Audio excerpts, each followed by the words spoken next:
అందరికీ నమస్కారం అండి. ఎలా ఉన్నారు మీరందరూ? నేనైతే చాలా బాగున్నాను. మీరందరూ కూడా బాగున్నారని మనస్ఫూర్తిగా కోరుకుంటున్నాను. ఇవాళ మన వీడియో వచ్చేసి ధనుర్మాసం అయితే ప్రారంభం అయిపోయింది.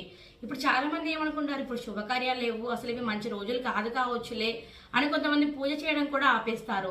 ధనుర్మాసం కూడా శ్రావణ మాసం, కార్తీక మాసం, మార్గశిర మాసానికి ఎంత ప్రత్యేకత ఉందో ధనుర్మాసానికి కూడా అంతే ప్రత్యేకత ఉంది. ధనుర్మాసం ప్రత్యేకత ఏంటి, ధనుర్మాసంలో మనం పాటించవలసిన నియమాలు ఏంటి అనేది ఈ వీడియో తెలుసుకుందాం. వీడియో పూర్తిగా చూడండి. నచ్చితే లైక్ చేయండి, సబ్స్క్రైబ్ చేసుకోండి. పక్కన బెల్ ఐకాన్ ఉంది కదా, అది క్లిక్ చేస్తే నేను వీడియో అప్లోడ్ చేసిన వెంటనే నోటిఫికేషన్ మీ వరకు ఈజీగా వచ్చేస్తుంది. మన ఛానల్లో మంచి మంచి వీడియోస్ ఉన్నాయి. ఎవరైనా కొత్తగా మన ఛానల్ చూస్తే మాత్రం తప్పకుండా ఒకసారి ఛానల్ని చెక్ చేయండి. మీకు తప్పకుండా నచ్చుతుంది, అలాగే మీకు యూజ్ అవుతుంది కూడా. ఇక ధనుర్మాసం విశిష్టత ఏంటి అనేది తెలుసుకుందాం. కార్తీక మాసం, మాఘమాసం, శ్రావణ మాసం ఇలా ఈ నెలలో మాత్రమే ఎక్కువ ప్రాధాన్యత ఉందని చాలా మంది నమ్ముతారు. కానీ ధనుర్మాసం కూడా చాలా ఆధ్యాత్మిక ప్రయోజనాలు కలిగిన నెల అని చాలా మందికి తెలియదు. ఈ నెలకు కూడా చాలా ప్రత్యేకత ఉంది. ధనుర్మాసం అంతా ఉదయం సాయంత్రం ఇల్లు శుభ్రం చేసి దీపారాధన చేయడం వల్ల లక్ష్మీదేవి కటాక్షం సిద్ధిస్తుంది. ధనుర్మాసం విష్ణుకి చాలా ప్రత్యేకమైనది. తిరుమలలో ధనుర్మాసం నెల రోజులు సుప్రభాతం బదులు తిరుప్పవే గానం చేస్తారు. విష్ణు ఆలయాల్లో ఉదయం అర్చనలు చేసి నివేదనలు చేసి వాటిని పిల్లలకు పంచుతారు. ఇలా చేయడాన్ని బాలభోగం అని అంటారు. అలాగే ధనుర్మాసం దేవతలకి బ్రాహ్మీ ముహూర్తం లాంటిది.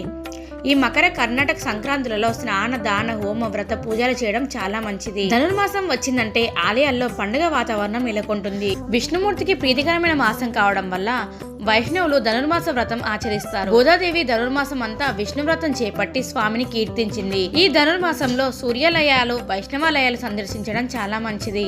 ధనుర్మాసం తెలుగు సంస్కృతిలో ఒక భాగం. దేవాలయాల్లో ఆండాలమ్మ పూజ, తిరుప్పవే పఠనం, గోదా కళ్యాణం, ప్రసాదాలు మొదలైనవి ధనుర్మాసంలోనే నిర్వహిస్తారు. తిరుమలలో ధనుర్మాసం నెల రోజులు తులసి దళాలకు బదులుగా బిల్వపత్రాలను ఉపయోగిస్తారు. ధనుర్మాసంలో ఉదయం సాయంత్రం దీపారాధన చేయడం వల్ల లక్ష్మీదేవి అనుగ్రహంతో పాటు దరిద్రం దూరం అవుతుంది. ఈ నెలలో ప్రతిరోజు బ్రహ్మముహూర్తంలో పారాయణం చేసిన వారు దైవానుగ్రహానికి పాత్రలవుతారని ప్రతీతి. భూదేవి అవతారమైన ఆండాల్ రచించిన దివ్య ప్రబంధమే తిరుప్పావై. ద్రావిడ భాషలో తిరు అంటే పవిత్రమైన, పావై అంటే వ్రతం అనే అర్థం. ధనుర్మాసంలో విష్ణువుని మధుసూదనుడు అనే పేరుతో పూజించి మొదటి 15 రోజులు చక్కెర పొంగలి లేదా పులగం స్వామికి నైవేద్యంగా సమర్పించాలి. తర్వాత 15 రోజులు దద్దోజనం అర్పించాలి. పెళ్లికాని అమ్మాయిలు ఇంటి ముందు ముగ్గులు, గొబ్బెమ్మలతో పూజలు చేయడం వల్ల తాము కోరిన వరుడు లభిస్తాడు. గోదాదేవి మార్గలి వ్రతం పేరుతో విష్ణును ధనుర్మాసం అంతా పూజించింది. శ్రీకృష్ణునికి ధనుర్మాసం మొత్తం తులసిమాల సమర్పించే యువతి యువకులకు నచ్చిన వధువు వరువుడితో వివాహం జరుగుతుంది.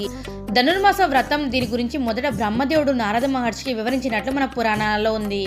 ధనుర్మాస వ్రతం గురించి బ్రహ్మాండ, ఆదిత్య పురాణాల్లో, భాగవతంలో, నారాయణ సహితంలో కూడా కనిపిస్తాయి. ఈ వ్రతం ఆచరించాలనుకునే వాళ్ళు తమ స్తోమతను బట్టి విష్ణు ప్రతిమను చేయించి పూజించాలి.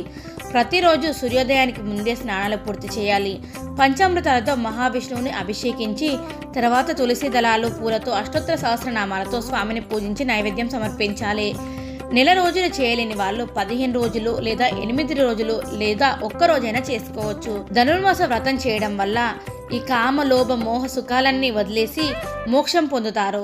ఆ పరమాత్మను చేరుకోవడానికి ధనుర్మాస వ్రతం కూడా ఒక మార్గమే. ప్రాచీన కాలం నుంచి భారతీయులందరూ ఈ వ్రతాన్ని ఆచరిస్తున్నారు. చూసారు కదండి ధనుర్మాసం విశిష్టత ఏంటి అనేది. చాలా మంది ధనుర్మాసం రాగానే మంచి రోజులు కావు అనే అనుమానంతో ఉంటారు. ఆ అనుమానాన్ని తీసి పక్కన పెట్టేసి విష్ణుమూర్తిని మనసారా ఆరాధించండి. మీకు ఈ వీడియో ఎలా అనిపించింది ఏంటి అని కూడా కింద కామెంట్ చేయండి. అలాగే ఇంత మంచి వీడియో గురించి అందరికీ తెలియాలి కదండి. ఫ్రెండ్స్ అండ్ ఫ్యామిలీకి కూడా ఈ వీడియో షేర్ చేయండి. ఎవరైనా కొత్తగా కనుక మన ఛానల్ చూస్తున్న మాత్రం తప్పకుండా సబ్స్క్రైబ్ చేసుకోండి. ఇలాంటి మంచి మంచి విషయాలు ఇంకా మీకు ముందు నేను షేర్ చేస్తూనే ఉంటాను. సబ్స్క్రైబ్ చేసుకున్న వెంటనే పక్కన బెల్ ఐకాన్ ఉంది కదా, అది క్లిక్ చేస్తే నేను వీడియో ఇలా అప్లోడ్ చేయగానే అలా